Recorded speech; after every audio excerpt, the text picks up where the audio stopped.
Okay. All right, so just a reminder, please note the board meetings are being recorded for the convenience of those unable to attend the video conference. A recording and closed captioning will be posted to the BERS YouTube channel following the meeting. Alex, can you please call roll? Peter Calandrella, Isaac Carmignani, Janelle Chacon. Present. Thank you. April Chapman. Present. Thank you. Deborah Dillingham. Present. Thank you. Natalie Green Giles. Present. There's an Thank you. echo, you know. I'm sorry, Natalie. There's an echo.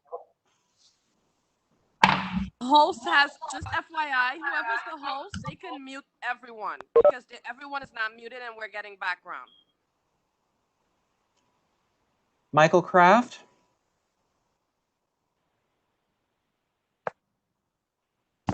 Michael Kraft. Can anyone hear me? I hear you. Okay. Michael Kraft here? No. Okay. Okay. Vanessa Leong.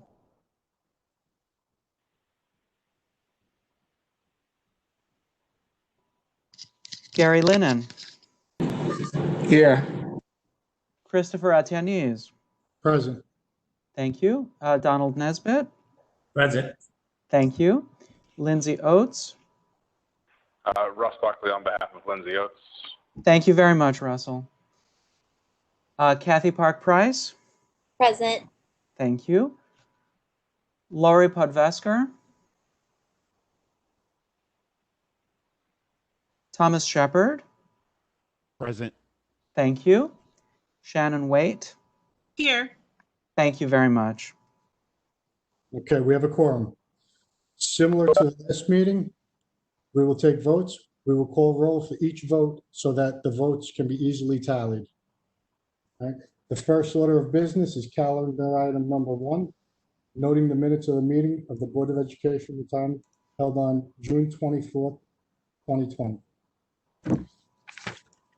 Okay, the minutes have been previously provided to the board via email and on the SharePoint site.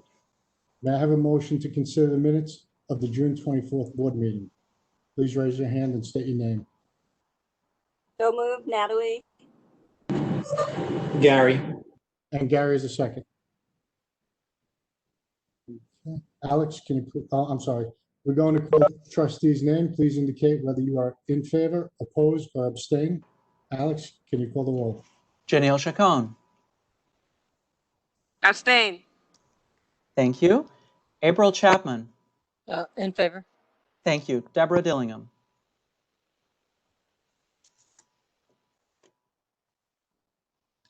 In favor. Thank you. Natalie Green Giles. In favor. Thank you. Gary Lennon. In favor. Thank you. Christopher Atiennes. In favor. Thank you. Donald Nesbitt. In favor. Thank you. Russell Buckley. In favor. Thank you. Kathy Park Price. In favor. Thank you. Thomas Shepard. I have to abstain. I wasn't a member at the last. Thank you. Shannon Waite. In favor. Thank you. Okay, the motion passes. Next on the agenda is the executive director's update. Sandy, would you like to share any remarks? Yes, thank you, Chris. Welcome, Shepard. Mr. Shepard, welcome to the Board of Trustees of New York City Board of Ed Retirement. We're happy to support you and actually, shared with Mr. Shepard some of our detailed productivity reports, and you should be that any trustee who'd like to have access to that material can have access. But welcome, Mr. Shepard. Some updates. Facilities, 55 water network upgrade is very near completion. Health barriers are installed, 55 and 65. I visited 65 Court Street Monday. It's basically abandoned. I will tell you that while the offices are prepared for our return and we have for socially distant reconfiguring of the office space, I have told staff that conditioned or subject to DOE or mayoral dictates, we will not return to the offices until there is a vaccine.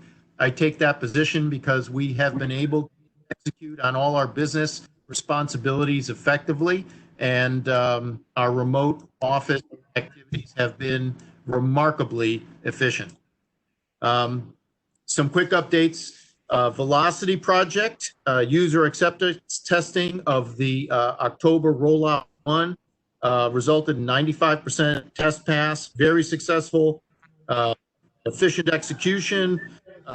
This will allow additional retesting 2 weeks.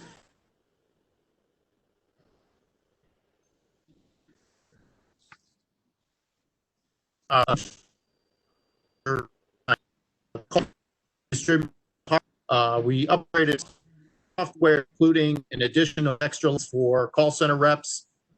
This is basically as a result of significant call drops that resulted from a combination of us working remotely with equipment and the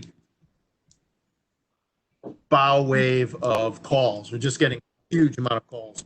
But to give you some details on that, week ending July 2nd, we were dropping, well, to begin with, in late March, we were dropping 60% of calls. As of July 2nd, dropped 40% of calls for the week. By July 5th, that was down to 36%. July 24th, it's down to 18%. So we're making significant improvements there. And you got real choppy for a while. I'm going to repeat some of that stuff you said. Some of the members said they can't hear you very well. Okay. Well, call center, significant improvement. How's that? Operations, there's been some minor increases in backlogs as user acceptance testing for Velocity basically diverted operating personnel to the UAT project. Up to 43% of BERS staff were involved with that at its peak. But as I indicated, productivity of the staff has been increasing since we went remote, and there effectively are no material distress level backlogs. And anyone who has interest in that detail, I'll be happy to share it. Member communications, tonight you will hear from Sally Rivera about an extension of a contract with Siegel Benz to support our outreach campaign. Remember, we are focusing on the unenrolled and potential BERS members who basically should have joined but never made the selection to join. Fiscal ops, we are finalizing interviews for the leader of our new procurement group, and this will be coming to a close very soon. You're going to hear from our acting CFO, Chitra Subramaniam, about a new accounting and report software to replace our outdated and out-of-support fundware infrastructure, along with some third-party consulting. We're seeking the trustees for that tonight. You'll hear.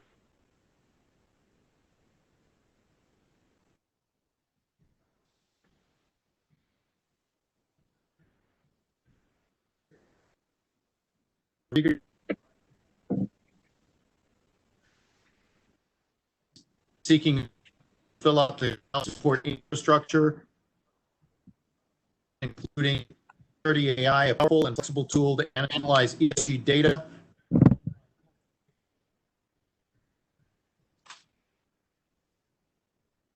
Finally,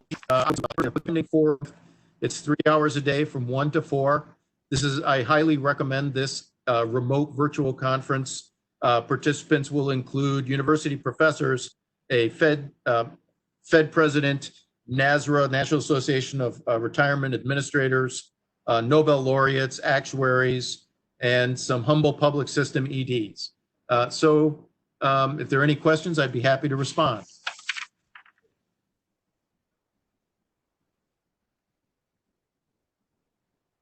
That's it for me, Chris. Okay, thank you, Sandy. Sandy, this is Shannon. A lot of what you said went in and out. Did you, Gary asked if you said acting CFO or C, like what did you say? Yes, Chitra Subramaniam is our acting CFO.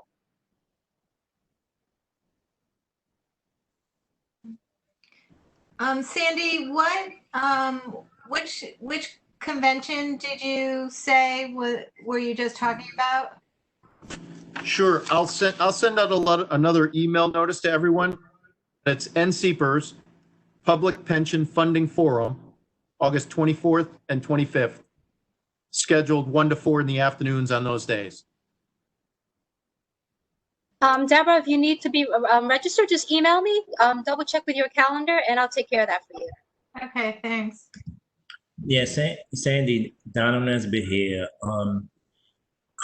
I just want to comment on your report. It's not so much a question. For me, I got to commend you and your staff and for the tremendous work during COVID. At no time had I sent members to them that they weren't like super responsive, and it was super quick, right? And at times I sent a list of members at a time who just needed questions answered. And by the end of the day, either Maria, Dallas, Sally, no matter who I contacted, they got to the member and answered the questions. And that was very, very good at this time. I know it's been tough for everybody, but they've been super responsive. Thank you all. That's great to hear, Donald. Thank you. Sandy. So it's Natalie. That's great to hear, Don. Thank you for sharing that. My question was, what categories were this influx of calls falling into? Largely loans. We have a fairly significant jump in post-retiree death benefits.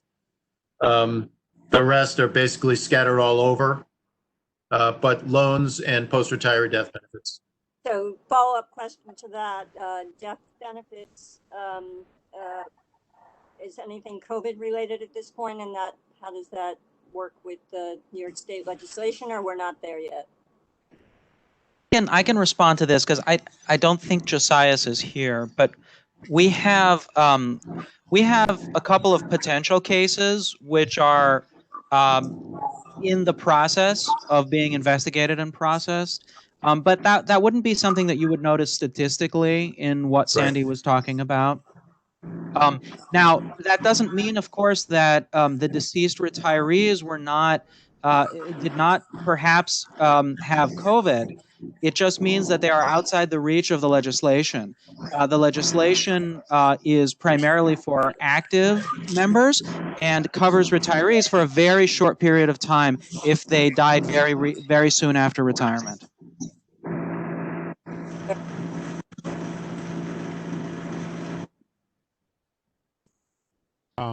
This is Tom Shepard. On the fund has like this increase in loans had.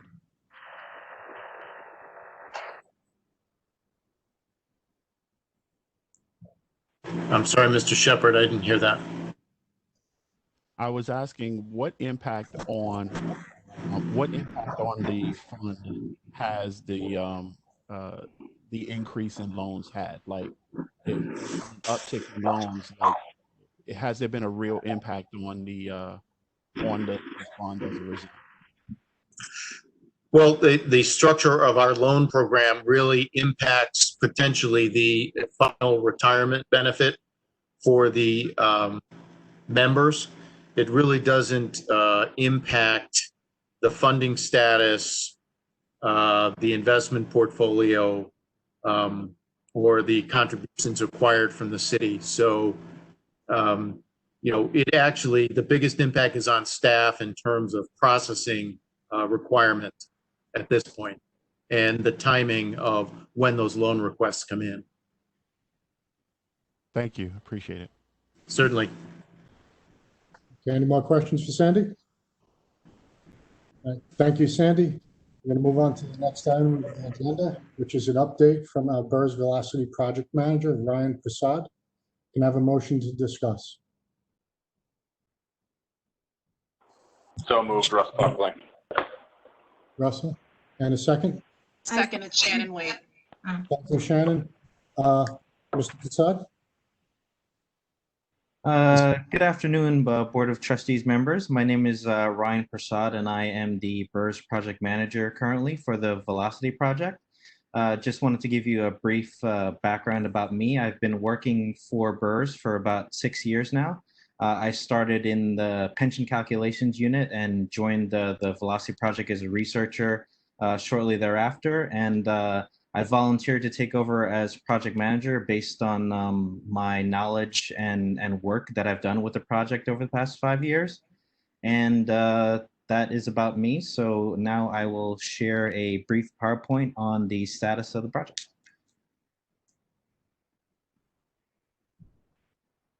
So this is the Q3 2020 Velocity Quarterly Update for the Board of Education Retirement System and VITEC systems.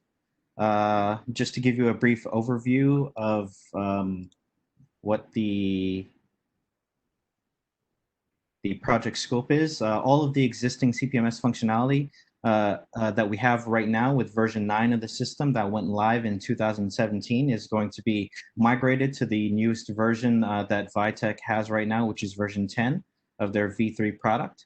We are going to have some enhanced member self-service functionality where it's not just going to be read-only like what we have now. Basically, you can see demographics and balances and things like that, but members are actually going to be able to interact with the system, apply for loans, and update demographics and things like that. Also, there's going to be a CRM, customer relationship management functionality built into V10.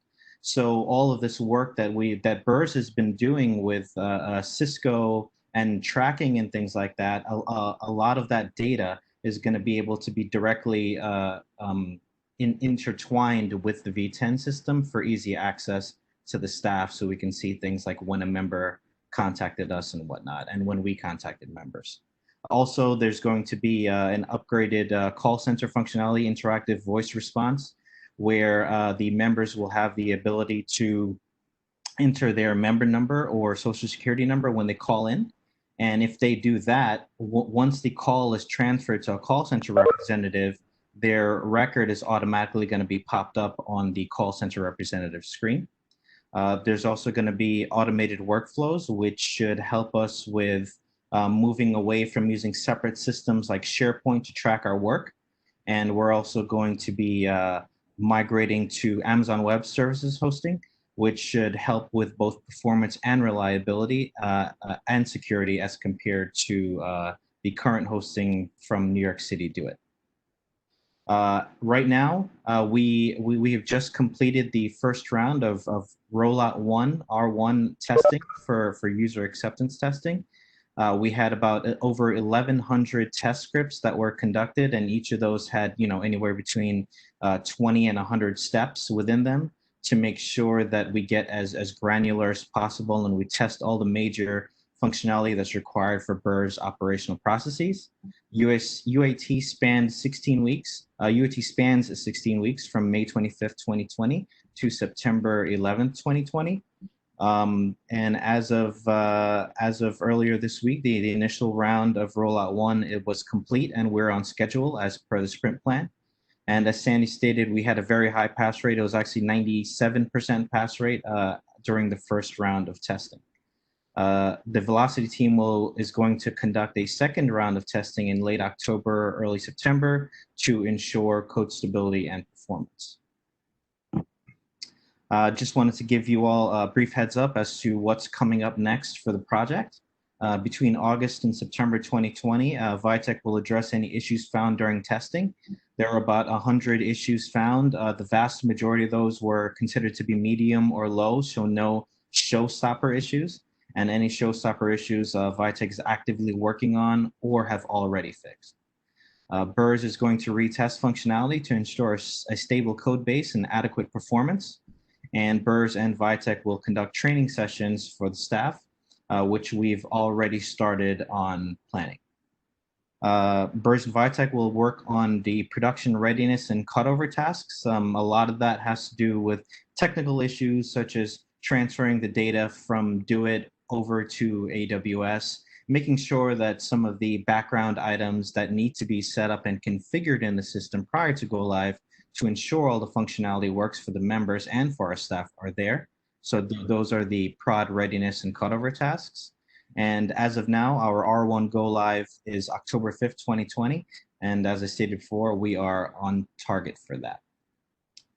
Shortly thereafter, we've actually already started to work on this since we have been ahead on user acceptance testing.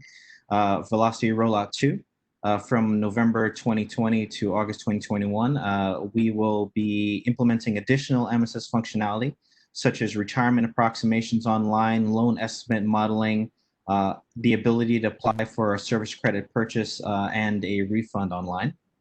There will be additional workflow functionality for other operational units that weren't included in Rollout 1.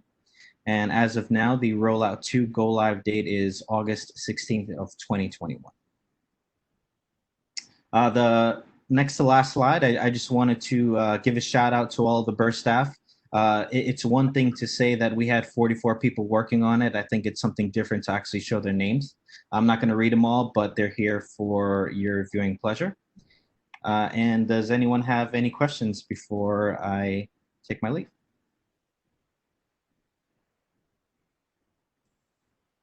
Okay, thank you, Ryan. No questions? Sorry, one question. This is Natalie, Ryan. Nice to meet you. I think I asked the question previously. When we migrate to Amazon, what is the secondary, what's the backup? What desert does a backup server lie into for redundancy or whatever you guys call it? So the redundancy is actually built into Amazon Web Services itself. There are multiple servers that our data is hosted on. And these servers are located in different geographical areas. So one may be located in the Northeast and one may be located on the West Coast. So in the event that one goes down, Amazon Web Services will automatically kick in our production system to the other server. So that's part of what we pay for by working with them. That's their problem. Correct. Thank you. And just to add to that, Natalie, currently the backup is in New Jersey to do it. So we would have much more geographic protection with AWS. Yeah, that's not good. That's not good risk mitigation in New Jersey. No. Okay, thank you, Ryan. The next items on this afternoon's agenda are calendar items 2 through 17, the ordinary business of BERS. Is there a motion to consider calendar items 2 through 17? So moved, Russ Buckley. Thank you, Russell. Is there a second?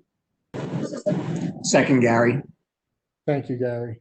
Alex, can you tell us about the ordinary business of BERS? Certainly. The ordinary business of BERS covers all the retirements, death benefits, and refunds that have been processed since the last meeting of this board. Okay, thank you, Alex.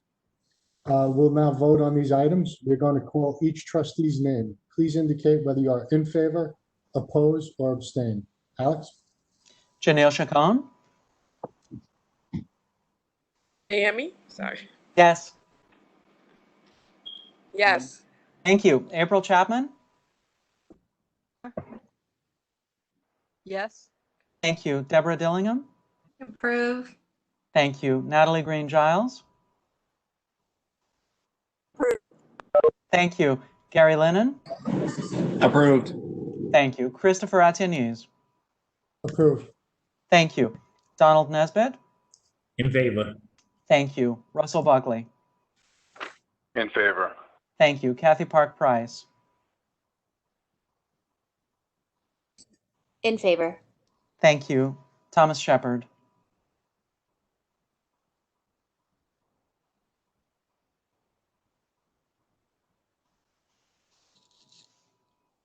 In favor. Thank you. And Shannon Waite? In favor. Thank you very much. Okay, thank you. The motion passes. The next item on our agenda is calendar item 18, authorization to enter into an agreement with the 10 Positions Group of companies to provide staffing services to the Board of Education retirement system. Can I have a motion to consider? So moved, Russ Buckley. Thank you, Russell. Can I have a second? Janelle, second. Thank you, Janelle. Sandy, can you please tell us about this resolution? Yes, so last month we approved the extension of an agreement with the temp agencies which generally we dealt with through the DOE, and we will be going directly to those temp agencies. This is actually a technical correction to that previous resolution, and identifies the actual organization we'll be contracting with. Alex, if you wanted to add anything, please do so. This was a set of related organizations, and we thought that On-Call or SE Group was the correct organization to contract with, but it turns out that for the personnel that we are retaining, it is temp positions that we need. So we are requesting that correction. Okay. Thank you, Sandy and Alex. Are there any questions from the board? All right, if there are no questions, we're going to now vote on the item. Alex? Janelle Chacon. Yes, approve. Thank you. April Chapman. Approve. Thank you. Deborah Dillingham. Approve. Thank you. Natalie Green Giles. Approve. Thank you. Gary Lennon. Approved. Thank you. Christopher Ataniz. Approved. Thank you. Donald Nesbitt. Approved. Thank you. Russell Buckley. Approved. Thank you. Kathy Park Price. Approved. Thank you. Thomas Shepard. Approved. Thank you. Shannon Waite. Approved. Thank you. Okay, thank you. The motion passes. The next item on the agenda is calendar item number 19, authorization to extend an agreement with the Siegel Company, Eastern States Incorporated, to provide consulting services to increase member enrollment in BERS pension plans. Can I have a motion to consider? So moved, Russ Buckley. Second, Deb. Thank you, Deb, for a second. Sally, can you tell us about this resolution? Hi, everyone. It's great to see everybody. So essentially, we've been working with the Siegel Company since May of this year. We're basically essentially trying to find out what is the hindrance around the enrollment process and why we've struggled so much with getting folks to get to know us and enroll with us in the pension plan. So essentially, we've completed the research portion of the project, and we found that there's just the largest obstacle against us is the lack of awareness around who we are and the need to enroll on our plan. Many believe that this process is automatic or that it's covered by union benefits. And so essentially, we're looking to get an extension of 6 months to work with Siegel to build an enrollment toolkit that'll help us raise awareness of BERS and the need to enroll. And we're going to also work with them to create a strategy to make outreach as systematic as possible. So over the next 6 months, we'll be developing messaging with them. We'll be working on communication materials, as well as building on-demand resources such as short informational videos and basic overviews of the plans and answers to common questions that they have. This extension would come at no additional cost. Siegel has basically decided to give us the best bang for our buck by working with us to create this strategy and making it so that we can continue to build on it for the years going forward. Okay, thank you, Sally. Are there any questions from the board regarding this resolution? This is Shannon. I don't know that I have so much of a question more than, well, I guess it is a question. It's for Sally and Donald, really.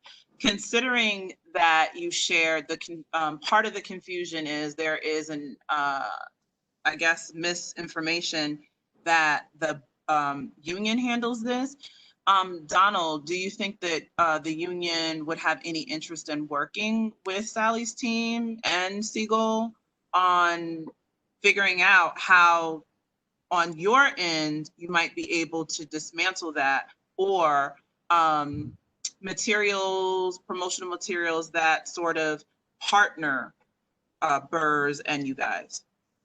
We would not be opposed. What we do at our membership meetings, we actually request that BERS is at those meetings for the purpose of educating the members. The problem that we face is not everybody comes out to a meeting, right? So you have active members and you have the majority that's not active. but we wouldn't be opposed to working with them to building a strategy to improving education to the members. We wouldn't.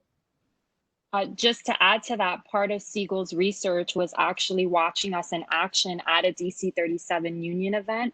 And that's where they really saw the confusion. In the chat on the side, there was a lot of members saying, I thought this was part of the union. I thought this was automatic. And the nice thing is that for the folks who did participate in the union event, a lot of them were chiming in and saying, no, you have to enroll, reach out to BERS. And so it gave us the opportunity to really connect with the members and say, hey, email us here, put in the subject line enrollment, and we're going to get you an enrollment package. And being able to see all that confusion firsthand, being able to see, Donald speak to the pension benefits, as well as many of the other community coordinators, they found that our biggest issue is just this lack of awareness, and that once people do know about us, they are happy to pass that information along by word of mouth. Siegel actually was able to interview some of our members, and our current members, and they were very happy with the pension plan. They were very knowledgeable on what the pension plan is, what it contains, what it does for them. The biggest problem for them was that when they were onboarded, they weren't aware that BERS existed or that they were able to participate in this. So essentially working with Siegel and, getting this extension would allow us to really build out a strategy to make sure that, for the folks who don't make it to the union meetings, we'll still be able to reach them somehow. This is go ahead, Sean. You had it. Got it. I was gonna, sorry, Gary, not to cut you off. I was just gonna add to what Sally had just said. So the huge thing that happened in the state of New York when the governor opened up open enrollment for new employees for us to come in. A lot of members who have been on a job for years didn't actually know what the union was, right? Let alone what BERS is. And opening up enrollment for members or orientation process rather for members from day one actually will improve a lot of these things because we're actually able to pull BERS in, to pull the various different departments from the union. And from day one, people actually get familiar with the process and what the union is and what BERS is from day one. That was a huge problem because walking in the door, a lot of members just go on the job, they start working and they don't know about BERS and different other things that they may be entitled to. And just add one thing to what Sal Donald was saying that makes BERS unique is our sister funds here in the city, police, fire, teachers. Once you become appointed any of those titles, you are automatically enrolled in the pension. And the same thing for a lot of the nicer titles, you're an automatic enrollment once you pass an exam, which that really doesn't impact a lot of the BERS members, especially the ones that Donald represents. So it's a further challenge for BERS that's unique to the NYC systems and why we need this assistance to educate, our eligible members that this is not automatic. You are a government employee, but for our pension, you have to proactively enroll. So I think this would be a great thing for us to go forward with. This is Gary. So while I agree I'm happy that Siegel is looking to offer an extension at no cost, but I do just want to remind us that I'm interested in knowing what this means because we had this conversation 1.5 years ago. I remember distinctly when we were in Florida about the disparities around what we already knew, Sally, which you were mentioning, right? So it was the lack of knowledge about what it actually about BERS, and people already said that there was a lack of awareness. And one of the things that we put a strategy together for us that were there was that we knew that we needed to have an intentional marketing campaign to go out into the field because Donald, as you mentioned, like people weren't coming to the meetings. So we knew that we needed to create some type of partnership to go out and meet them where they are. So I'm just interested in knowing how it's 1.5 years later. And part of that was that we knew that we needed a marketing campaign to be able to support us. But it's 1.5 years later and we're just now getting materials that we can actually outreach. And I mean, I can't say what it is, but I'm just only saying it's been 1.5 years since we had this conversation. My concern is that, yes, while it's great that they are going to be able to give us something over the next 6 months, but what does that mean after 6 months if it already took us 1.5 years to figure out what we already knew back in January of 2019? Just some insight. Can I start really quickly from an administrative process? Yeah, I'll go after. So it hasn't been a year and a half working with Siegel from that point, Gary, in Florida. We had an RFP process that takes, a while within government. And then we also had a contract negotiation with Siegel that took 9 months. So we didn't begin this project until May, Sally, or April. Correct. Yeah, we started It's in very May. recent. So it Mhm. was a logistical issue that even start the process through around data, and that went back and forth for 9 months with Siegel. It was a very onerous process before we even started. Got it. So that's a little bit of an issue for the year and a half. Go ahead. Thank you for the context. Just because I know I distinctly remember the conversation. I'm like, No, So- Yeah, I was gonna say what Gary said. I was in the same conversation and have the same reaction. Just remind everybody, I think it was a $250,000 contract. Is that correct? Andy, Daniel, $250,000 contract. Hard hearing that. Say that one more time, please. That one? Hey, if everyone who's not speaking could go on mute, I think that would be helpful. So just to refresh our memories, it was a $250,000 contract. I hear what you're saying about it took time to get going. I think we all felt some urgency at the time. We're in the enviable position right now still of being right side up as a fund, but obviously that's not forever. And I guess, I would love to see some concrete targets at this point because it's been sort of out there and going on, and it's so important both for Donald's and the members and from that side, but it's also important for the fiscal health of this fund. We have a lot of people who could be contributing. That's very rare, I think, to be in this position. So what can we do to be a little bit more, inject a little bit more urgency now and put some concrete targets in place?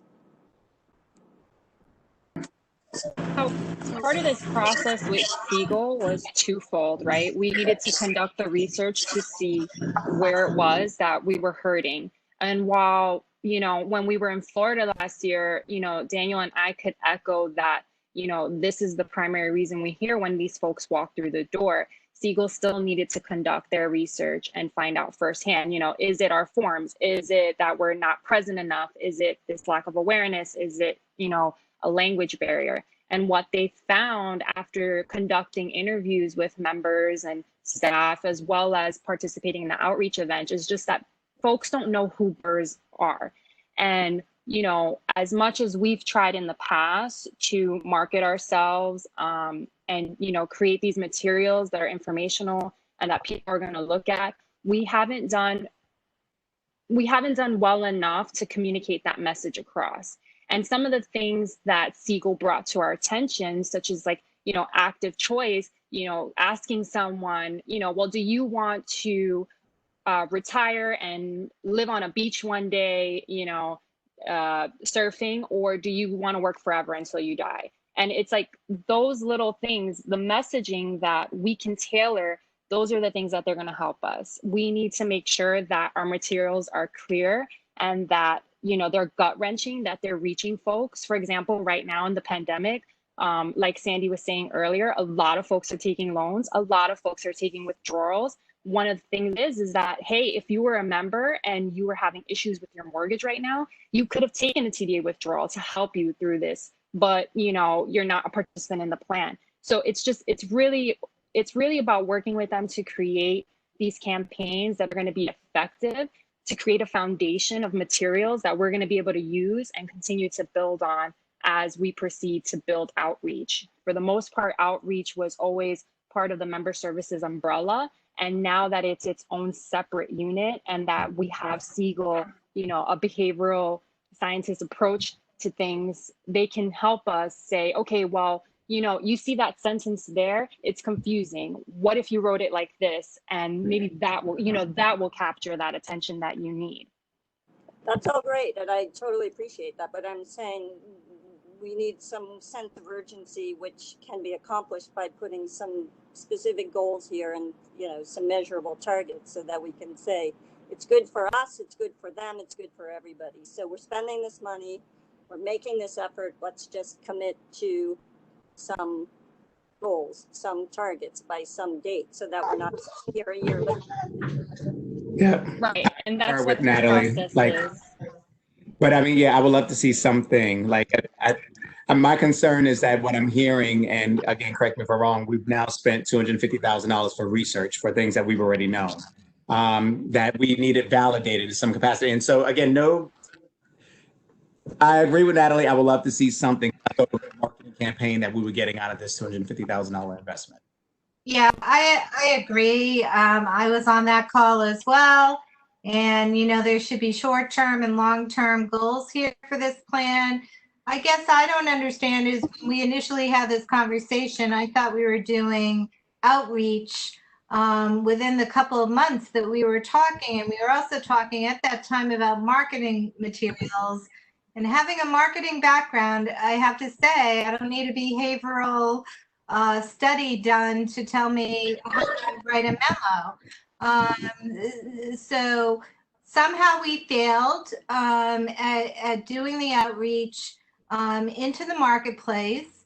And so now that we have researched, that's great. But as Gary said, it basically is really a check because we knew there was a problem. And so I guess I'd like to see as well, what's our 3-month goal here? What do we want to see? How much outreach can we do? And if you could present a series of outreach materials next month, it doesn't, I have to say, it doesn't take months to do this. We know the base that we're looking at, and I think it's achievable.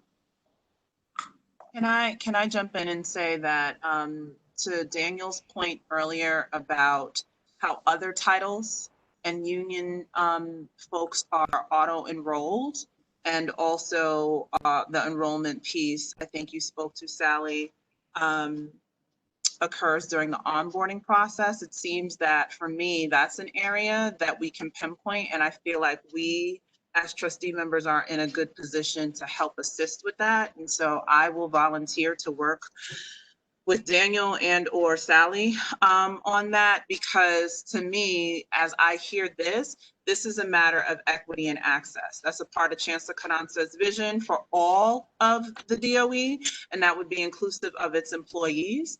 And so I think that there has to be some connection that we can make with the folks in DHR who, when people are hired, enrolling in the union, like when I became a teacher in 2003, I was not given an option to, like, the UFT packet, the UFT auto like registration card, that was a part of my information when I transitioned into being a city manager.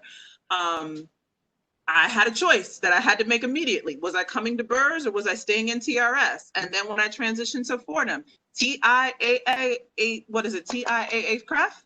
Like, that packet was a part of my onboarding process. So to hear that that is not the same for our members who we know, specifically, we've all raised and elevated the concerns around the demographics and what sorts of supports that they receive, is alarming. So I am happy to help, at least in that direction.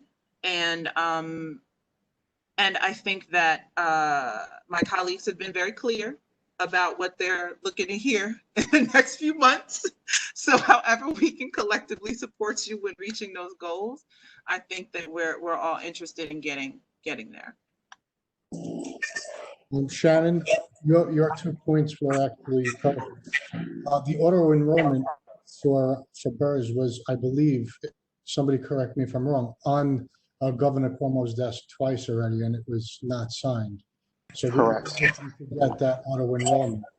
That's one point. As far as enrollment or enrolling in BERS, what Local 891 does, and we are a small union, we actually have an orientation for any new hires. And with that orientation, Local 891 has one full day with all the new members. And we have the indoctrination class. We go through everything that's going to happen on the job when you're in the union.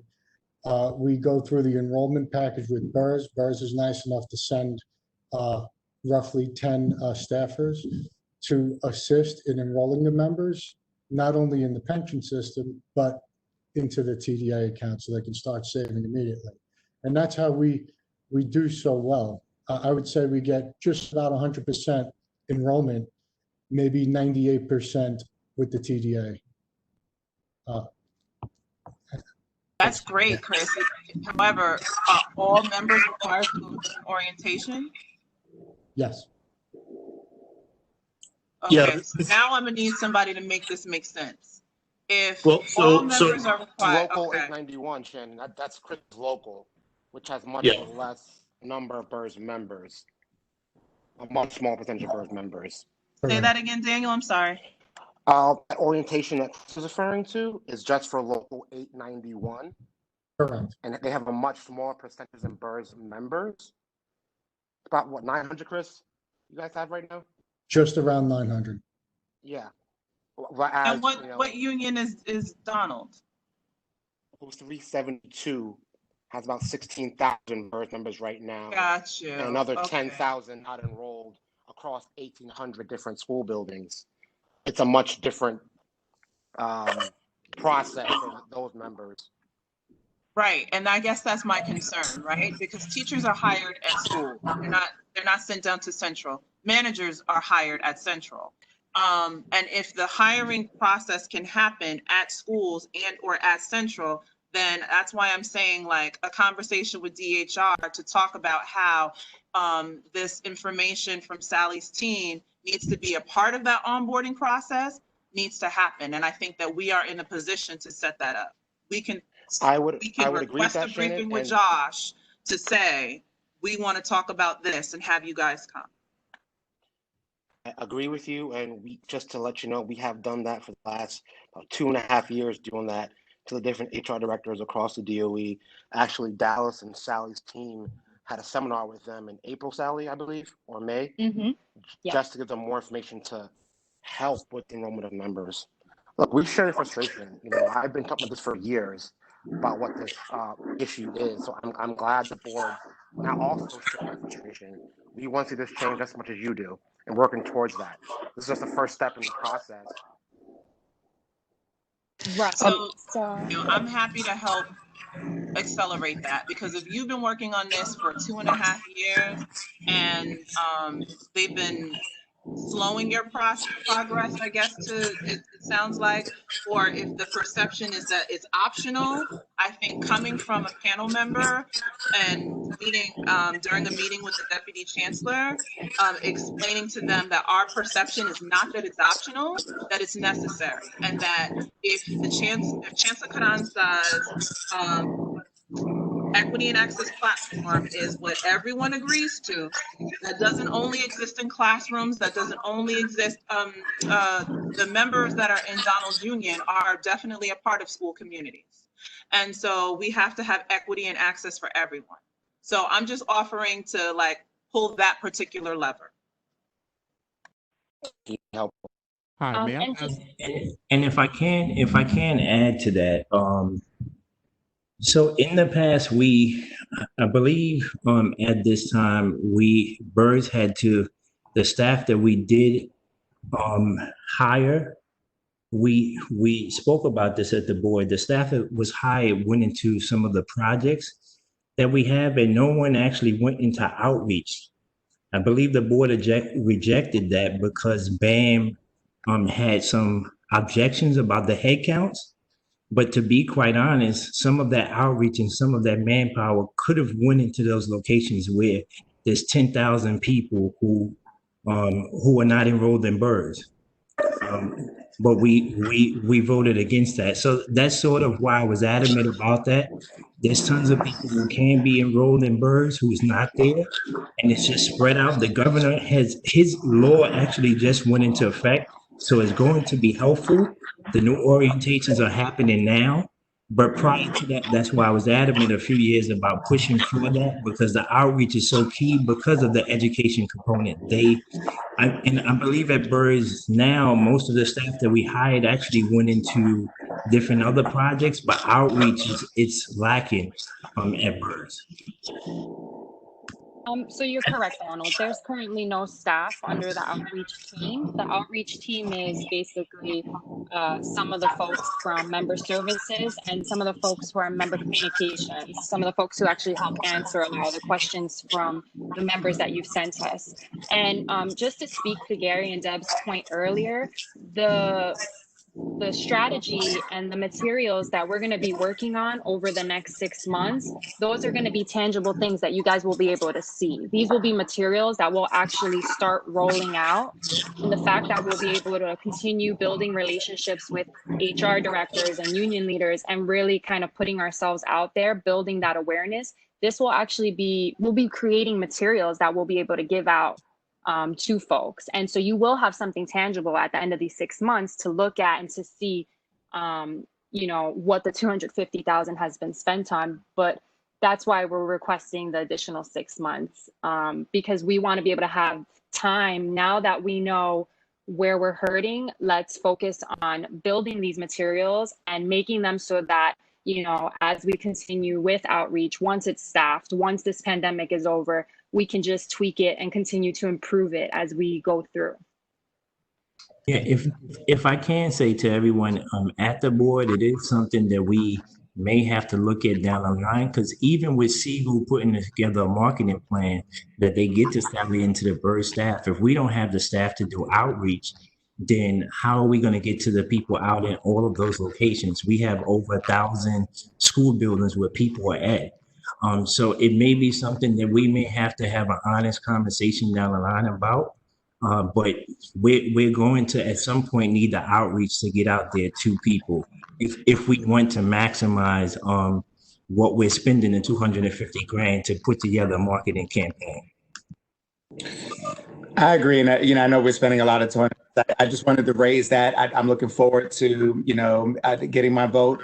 I implore what the rest of my team members are saying. I think let's leverage the fact that we don't need 6 months to send something electronically and or outreach to somebody when we're sitting in the house. And so to Deb's point and Sally, thank you for that feedback. I think, again, if we see it and say, what can we do in 1 month to help with outreach, knowing that everybody's home, so no one's in the building, people want their money. And so how do we be intentional? That's number one. Because we said earlier, the biggest barrier was that people weren't coming to us and we need to go to them. Everybody's home, so go to them. So anywho, I don't want to belabor it anymore. You got my vote, whatever we need to do, but I want a plan. And so No, Gary, thank you.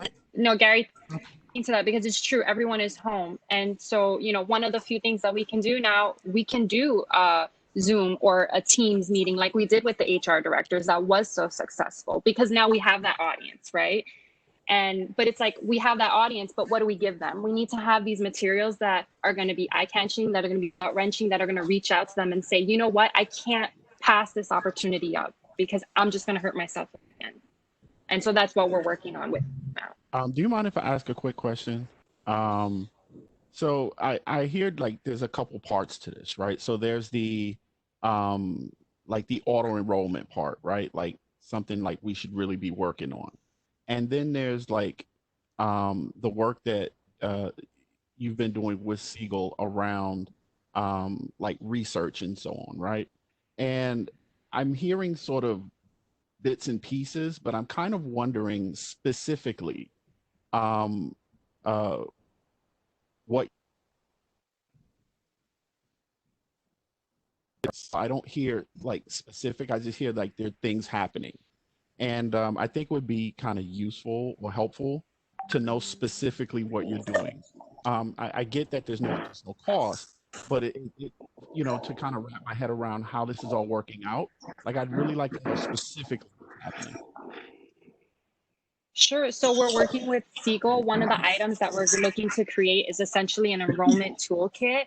And this will house all the information that the employee needs to understand what BERS is, what BERS does, and what BERS offers. Also, we're working with them to create these messaging platforms where, for example, if we can't show up to a union event for DC 37 because, it's short notice or something like that, we have a very clear and concise message that DC 37 can pass along. And we want to make sure that we have these messages built out so that they're catchy, right? For example, there was, I think it was like Prudential or something like that. And they had a commercial where, you know, they asked you, okay, pull this and see how far it'll go for your retirement. And that kind of messaging is gut wrenching because, you know, it's letting someone know like, hey, I'm not going to be able to go this far. And so we're going to be creating those materials, and those materials are going to be going directly to the members. Additionally, we're working on building a video library that we'll have on our YouTube platform that will direct access to, where members can see testimonials from other members, from staff, just letting them know, like, you know, this is a very important part of my life and this is what it did for me. When we were part of the union event earlier this year with Donald, you know, Donald spoke to that, and a lot of members speak to that. And so that'll, you know, the fact that a lot of folks, they, you know, by word of mouth, they're being able to hear about how great BERS is and how great the pension plan is. We need to make sure that we develop that message and that we get that out there. And so part of developing that message is making sure that we have these materials that are going to show that. So the enrollment toolkit, you know, these video testimonials, cards, email campaigns, you know, creating biannual campaigns, one for folks come back in September and another one for when they come back after that winter break, getting to them before summer vacation, you know, having these 2 key points in times where we can make sure that we're making that outreach to them. Also holding seminars digitally, especially now that we're in the pandemic. We've done them. They've been successful. We've had a large audience. So, you know, not only working with the union to hold these outreach events, but holding our own outreach events digitally, as well as, yeah, I mean, that's pretty much that's what we're working on right now. That's what we're looking to work on right now. Just having these materials and getting them in the hands of prospective membership. We know who the prospective membership is. And so it's just a matter of getting them these materials and letting them know, hey, we're here. Okay, and this is kind of a follow-up real quick. I'll just say that I'm new here, but I do share Gary, Natalie, and Shannon's concerns that this has been going on for a while, but yet still here we are, right? I would just add that we really need to add more of a sense of urgency to this, especially given the environment we're in. So that would just be sort of the comment that I would add to all of this. I'm not opposed to an extension, but it really has to be an extension with urgency, with purpose. Hey, I know I had us go down a rabbit's hole, but if it's possible, if there are additional questions, maybe we can set up a separate call to just discuss a little bit more of the details. But to your point, get us back on track of the sole purpose that you were asking for. Let's move there. But I think it's a greater dialogue that many of us would be keenly interested in. Thank you, Gary. All right, so we're going to move to a vote on this item. Alex? Alex, are you with us? Sorry, I was trying to unmute. Janelle Chacon. Approve. April Chapman. Deborah Dillingham. Approve. Natalie Green Giles. Approve. Gary Lennon. Approved. Christopher Atenies. Approved. Donald Nesbitt. Approved. Russell Buckley. Approved. Kathy Park Price. Thomas Shepard. Approved. Shannon Waite. Approved. Thank you. Thank you. The motion passes. The next item on our agenda is calendar item 20. Authorization to enter into an agreement with RSM US for the purchase of accounting enterprise resource planning software, implementation and support. Can I have a motion to consent? So moved, Russ Buckley. Thank you, Russ. Can I have a second? Second, Thomas Shepard. Tripta, could you tell us about this resolution? I think we need people to mute. Yes, please, can we mute? Chitra, are you with us? Yes. Sorry, I was trying to upload the presentation. Okay, take your time.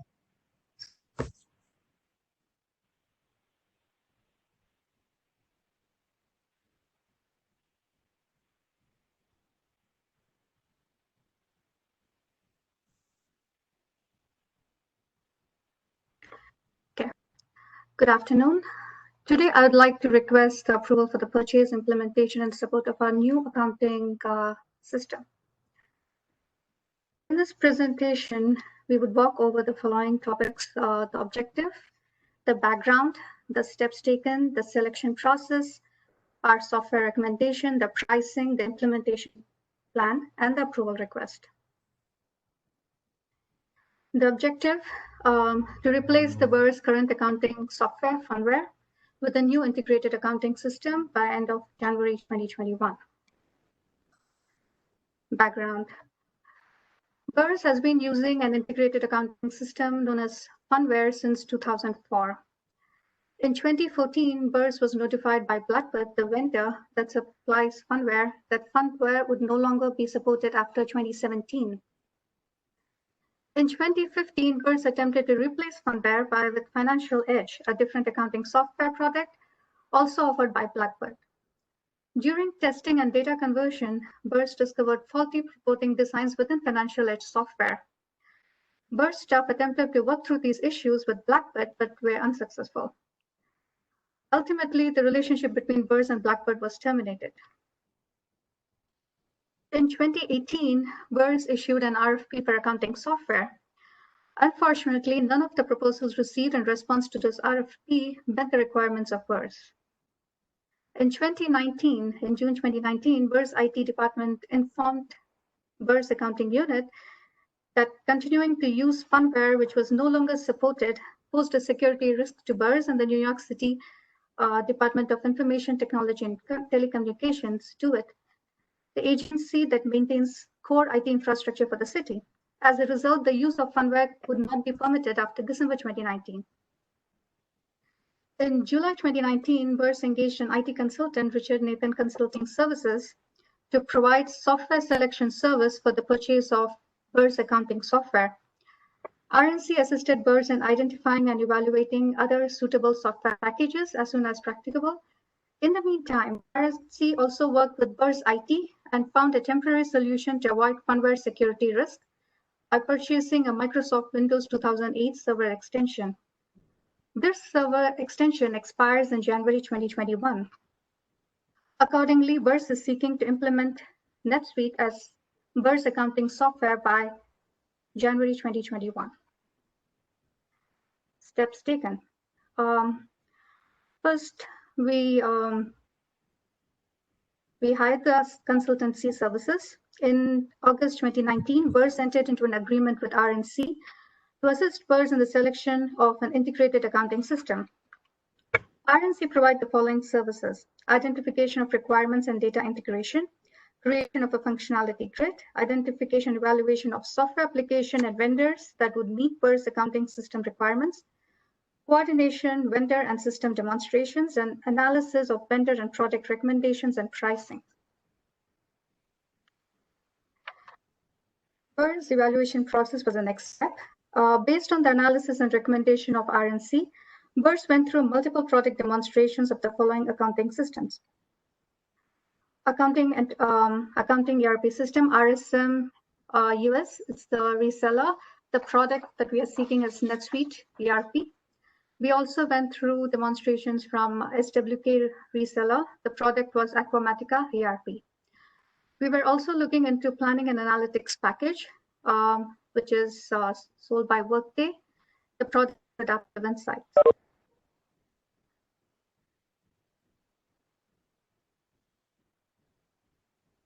Evaluation of the accounting ERP system was based on the following criteria: product functionalities, ease of use, company background, hosting and current technology, product services, and pricing. Based on the software functionalities of the product, as well as the business, technological, and support strengths of the reseller, it was determined that NetSuite ERP would best meet BERS requirement. In addition to purchasing an accounting ERP system, BERS is also considering utilizing Adaptive Insights, an enhanced planning and analytics package offered by Workday. This package would include advanced budgeting and forecasting and advanced reporting for comprehensive annual financial reporting. Pricing summary for RSM US's NetSuite ERP. The annual subscription cost would be $38.59. For 3 years, it would be $38.59. The implementation services, the estimated cost would be $111,150. Estimated annual support services would be $15,750 across 3 years. The tentative implementation schedule, phase 1, which will be implementation of NetSuite ERP to replace Funware as BERS accounting software system. It will be from September 2020, and it will complete. We target to complete it by January 2021. The phase 2 for the purchase and implementation of planning and analytics package. Phase 2 will commence June 2021, and we target to finish it by August 2021. We would like to request approval to enter into an agreement with RSM US purchase NetSuite as the accounting enterprise resource planning software and services, and also to enter into an agreement with Richard Nathan Consulting Service to provide software, application advisory, and facilitation services to the Board of Education Retirement System. Thank you. Okay, thank you. Are there any questions from the board? Yeah. Quick question. So if I'm hearing you right, your existing system lives on like a Windows 2009 server somewhere, and you are looking to transition that to this NetSuite system. Am I hearing that correctly? Yes, currently the platform is in 2008 Microsoft extension, and we purchased an extension which will expire in January 2021. Funware is a product that we are using right now, and it's no longer supported by Blackbird. So we need to transition to a new software, and we feel at this point NetSuite ERP through RSM US would be a good product for us.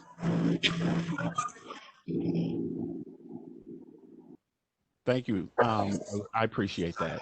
I'm a tech person myself, so just knowing the platforms and knowing how they work, it's a pretty old system. So this switch is good. The only question I would have is what's going on? Like, how does this work like during the transition process? Because this system is pretty old. Are there any security concerns or things that you have in the meantime? In the meantime, since we have the extension, which will expire, which is there till January 2021, I think we have covered. We are doing regular backups and regular backup to the server, regular backup of Funware product. Once the transition happens, I believe it will roll in very smoothly and quickly so that we would be able to implement the new accounting software before the extension expires. Thank you. I appreciate it. Hi, this is Gary. A technical question, and for the team, can you remind me of when our fiscal year is? And second, just as an individual that just recently is exploring moving accounting system, there's a lot of data that needs to be migrated over, obviously for historical information. Did we look at, and I imagine we have, the risk factors behind us migrating it over, thinking about, when we have to do audits or any other, accounting functions and not having access to prior year's data and how that may affect, your overall operations and, looking at our finances? Thank you. I think I missed the first part of your question due to audio issues. If you could repeat your first question. The first question was to the board, just remind me of when our fiscal year is, because, when we're thinking about and migrating data over in the middle of a fiscal year, Okay. Our fiscal year starts in July and ends in June. So it will be, okay. And regarding historical data, we have backups of the historical data.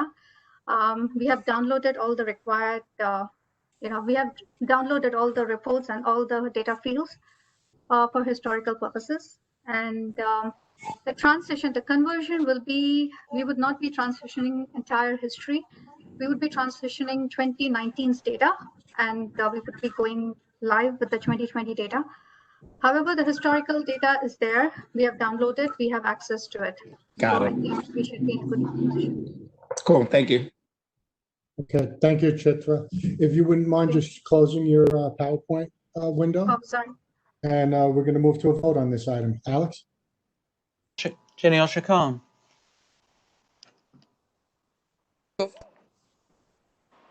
Thank you. April Chapman. Approve. Thank you. Deborah Dillingham. Approve. Thank you. Natalie Green Giles. Approve. Thank you. Gary Lennon. Approved. Thank you. Christopher Atenies. Thank you. Donald Nesbitt. Approved. Thank you. Russell Buckley. Approved. Thank you. Kathy Park Price. Approved. Thank you. Thomas Shepard. Approved. Thank you. Shannon Waite. Approved. Thank you. Motion passes. And the next item on our agenda is calendar item number 21, authorization to enter into an agreement with Richard Nathan Consulting to provide software application, advisory, and facilitation services. Can I have a motion to consider? So moved, Russ Buckley.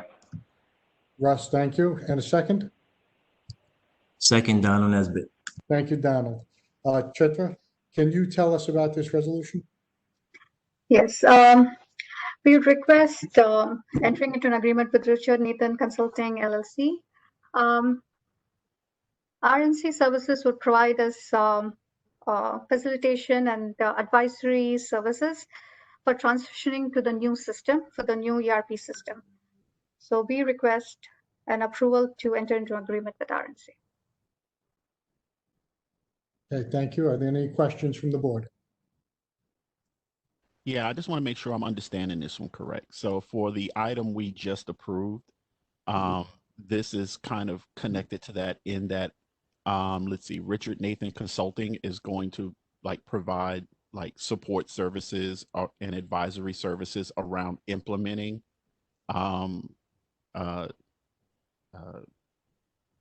NetSuite, yeah. Thank you, I appreciate it. Yes, that's correct. Yeah. Richard Nathan Services will help us in that process, in the transition process. Thank you. All right, thank you, Chitra. We're going to now vote on this item. Alex? Janelle Chacon. Thank you. April Chapman. Approve. Thank you. Deborah Dillingham. Approved. Thank you. Natalie Green Giles. Approved. Thank you. Gary Lennon. Approved. Thank you. Christopher Atenies. Approved. Thank you. Donald Nesbitt. Approved. Thank you. Russell Buckley. Approved. Thank you. Kathy Park Price. Approved. Thank you. Thomas Shepard. Approved. Thank you. Shannon Waite. Approved. Thank you. Okay, thank you. The motion passes. The next item on the agenda is calendar item number 22, authorization to enter into an agreement with PitchBook Data Incorporated to provide an investment manager research services to the Board of Education Retirement System. Can I have a motion to consider? So moved, Russ Buckley. Second, Natalie. Thank you, Natalie. Antonio, can you tell us about this resolution? Absolutely. Can everyone hear me? Yes. Yep. First, I want to introduce myself, Antonio Rodriguez, Director of Investment Strategy, to our new board member, Mr. Tom Shepard. This procurement is a replacement for our manager database that we previously had, where we allowed the contract to expire. The team, I think, did some research and found a system they thought would work better for our process. And so I'll let Evelise Vargas, our senior investment strategy analyst, describe the service. Certainly. So this is a manager database focused on our private market investments that is more robust than Preqin, which we used previously. It also offers in-depth underlying company information, which I know we've all been keen on as we look to some more of our ESG efforts. PitchBook should definitely help provide some more insight onto underlying companies that the private equity firms that we invest with invest in. And so we're recommending that the board approve this or PitchBook as our private markets manager database for a year term. And one thing I'll add, this is the contract is not to exceed $19,500. Okay. Thank you, Antonio and Evelise. Are there any discussions from the board on this resolution? If not, we're going to move to a vote. Alex? Janelle Chacon. Approve. Thank you. April Chapman. Approve. Thank you. Deborah Dillingham. Approve. Thank you. Natalie Green Giles. Approve. Thank you. Gary Lennon. Approved. Thank you. Christopher Atenies. Approve. Thank you. Donald Nesbitt. Approved. Thank you. Russell Buckley. Approved. Thank you. Kathy Park Price. Approved. Thank you. Thomas Shepard. Approved. Thank you. Shannon Wade. Approved. Thank you. Okay, thank you. The motion passes. The next item on the agenda is calendar item number 23, authorization to amend an agreement with Upmonth LLC to provide document management and research services to the Board of Education Retirement System. Can I have a motion to consider? So moved. Thank you, Russ. Gary, too. Gary, thank you as a second. Antonio, can you tell us about this resolution? Absolutely. This is a re-up with our investment document management service. We've asked for up to $12,000. Believe that this actually will come in below that amount as we've been continually talking with the provider. Upmonth is used to store and automatically categorize investment documents, research documents that we utilize related to things like capital calls, distributions, and audits. I said we're asking for up to $12,000, but again, we believe that the agreement will come in below that. And one thing I do want to mention is that generally in areas where we believe that switching costs are low, where the data is itself a relative commodity, and the competition is robust, and the user experience is really paramount. We are comfortable going from year to year. So with relationship to things like PitchBook, the year to year, I think, allows us to look at different systems where the switching costs are incredibly low, essentially zero when it comes to switching. So we are not going to run into a position where we're going to be losing something by continually looking at the market for the best offering wherever it is. So that's why we're asking for this. Again, the contract is not to exceed $12,000, but we believe it'll be more in the range of $10,000. Okay, thank you, Antonio. Are there any questions from the board regarding this resolution? Okay, thank you. We're going to move to a vote on this item. Alex? Janelle Chacon. Approve. April Chapman. Approve.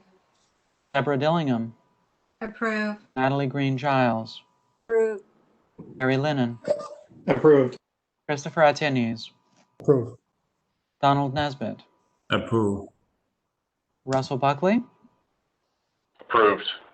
Kathy Park Price. Approved. Thomas Shepard. Approved. Shannon Wade. Approved. Thank you all. Okay, thank you. The motion passes. The next item on the agenda is calendar item number 24, authorization to amend an agreement with Clarity AI to provide an environmental, social, and governance and analytics platform. Can I have a motion to consider?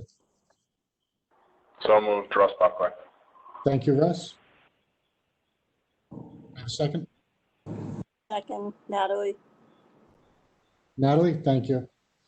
Antonio, can you tell us about this resolution? Absolutely, and I can't believe it's been a year since me and some of the trustees had a meeting with Clarity AI in Brooklyn. But Clarity AI is, I think, I would argue the premier kind of analytics platform when it comes to environmental, social, and governance, not just ratings, but also impact. So looking at environmental, social, and governance risk in our portfolio, potential impact, and also looking at policies throughout different companies in our portfolio. With the implementation and go live date of in April of our investment book of record quantitative platform in CAISA, we think it's now time that we can actually do the full integration with our ESG platform.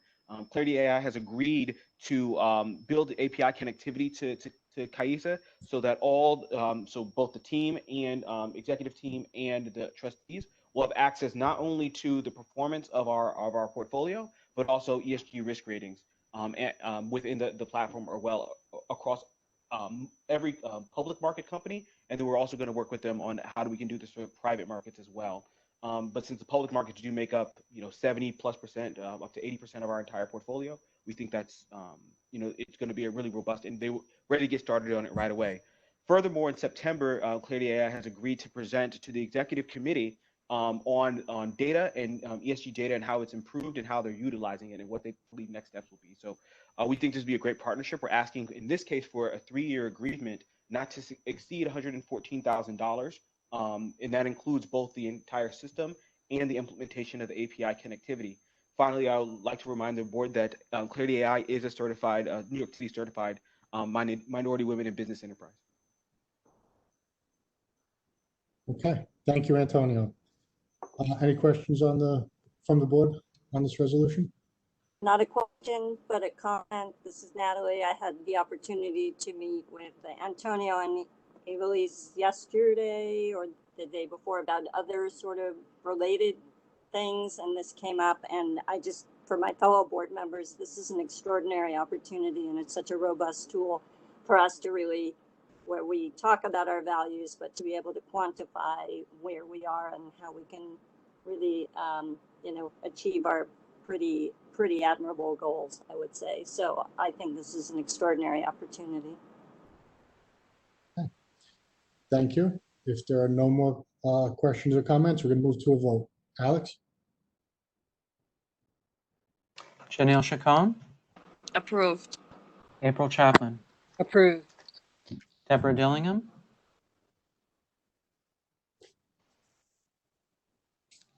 Deborah Dillingham? Approved. Thank you. Natalie Green Giles? Approved. Thank you. Gary Lennon? Approved. Christopher Atenies? Approved. Donald Nesbitt? Approved. Russell Buckley? Approved. Kathy Park Price? Approved. Thomas Shepard?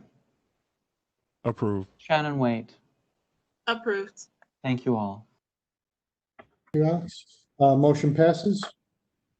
The next agenda items are investment items that belong in executive session. Can I have a motion to enter into executive session? So moved, Russ Buckley. Thank you, Russ. Shepard. Thank you. See, Alex.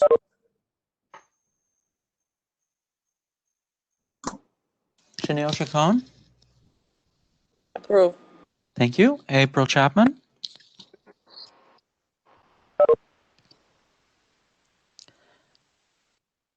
Deborah Dillingham?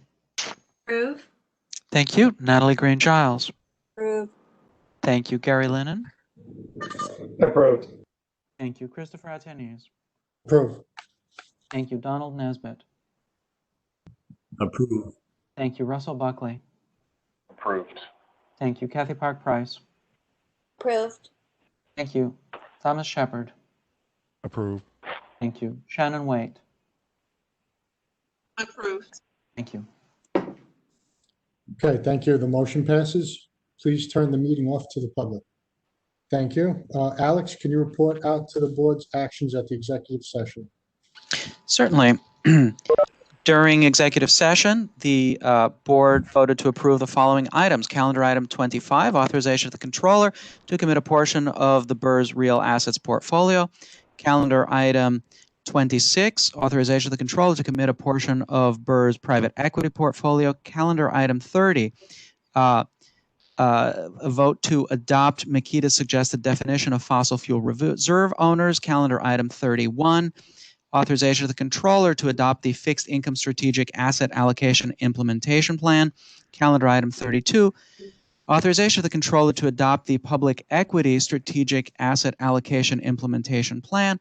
And calendar item 33, authorization of the controller to adopt the high yield and bank loan strategic asset allocation implementation plan. The board further voted to table the following items: Calendar item 27, authorization of the controller to commit a portion of the real assets portfolio. And calendar item 28, authorization of the controller to commit a portion of the private equity portfolio. Finally, the board voted to reject the following item, calendar item 29, authorization to the controller to commit a portion of the opportunistic fixed income portfolio. Thank you, Alex. Okay, the final item on our agenda is the fiscal note report. Can I have a motion to discuss? So moved, Russ Buckland. Thank you. And a second? Second. Thank you. Sherry, can you tell us about this fiscal note report? Sure thing. So I hope everybody can hear me. If not, just wave your hand. There's just a quick fiscal note report on 2 fiscal notes that was produced by my office since last month. We did get pretty much closure to the legislative session, although they're not completely out of session yet because everything's online. So that's why the fiscal notes have slowed down a little bit. The first one has to do with the cost of living adjustment. This might sound familiar to you because my office had done this the previous month as well. The legislation came back to us with a new effective date. Instead of September 1st, 2020, they pushed it out to September 1st, 2021. There was no change in the cost, and the contribution increase remained at $18.7 million. The second fiscal note was for the early retirement incentive. This is something that is taking a lot of interest right now in discussions, both on the city and the state level, just because there was previous talks from the mayor about furloughing and laying off public servants. So if this was offered, people would be retiring, and the cost savings would be yield from the decrease in salary, even though that would, be more than the pension cost increase. So, and that would obviously help with alleviating the folks off the payroll, but not furloughing them, but giving them an early retirement incentive. So this is mirrored off of the same retirement program that was offered in the previous 3 times. The previous 3 times were offered in 1995, right around 2003 timeframe, and then the most recent one was 2010. So it has a Part A offering and a Part B offering. The Part A offering would basically be for those eligible, they would receive an additional month of pension service to increase their pension benefit based on each year of service that they actually worked. So for example, if they worked 12 years, they would get 12 months, which is 1 year of additional service. The Part B benefit would be removing the early retirement reduction factor. So right now, folks can retire earlier than the normal retirement age, and it would get a reduction in their service benefit formula. This would remove that reduction so that they would get the full benefit formula. So for BERS, on a contribution basis, because we don't have, we don't know exactly how many people will elect this. This was done on a per person calculation basis. And so for Part A, for BERS, it would increase the contribution by $12,300. And then for Part B, it would increase it by $30,300. And Part B is a little bit more costly because the early retirement reduction factor is about 3 to 6% per year based on how old you are when you retire and what plan you're in. And generally speaking, the retirement formula, if you add an extra year of service, it's approximately 2% per year in the retirement formula that you're adding. So definitely giving someone 3 to 6% increase in their pension each year is going to be more costly than Part A, which is just about 2% per year. So I'm going to stop sharing and turn it back to you guys, but I'll be happy to answer any questions that you might have. Okay, does anybody have any questions for Sherry? Okay, thank you, Sherry. Okay, this concludes the agenda for this meeting. The next meeting of the BERS Board of Trustees is scheduled for Wednesday, August 19th. Details to follow. Can I have a motion to adjourn? So moved, Russ Buckland. Thank you, Russ. A second? Second, and Shannon. Thank you, Shannon. Alec, let's vote.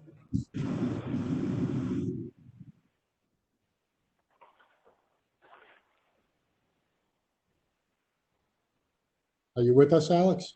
Daniil Chacon? Thank you. April Chapman? In favor. Thank you. Deborah Dillingham? In favor. Thank you. Natalie Green Giles? In favor. Thank you. Gary Lennon? In favor. Thank you. Christopher Etienne. In favor. Thank you. Donald Nesbitt? Approved. Thank you. Russell Buckley? In favor. Thank you. Kathy Park Price? In favor. Thank you. Thomas Shepard? In favor. Thank you. Shannon Wade? In favor. Thank you. Thank you all. Okay, thank you. We're adjourned. Everybody enjoy the rest of the evening. Thanks, Chris. Have a good night.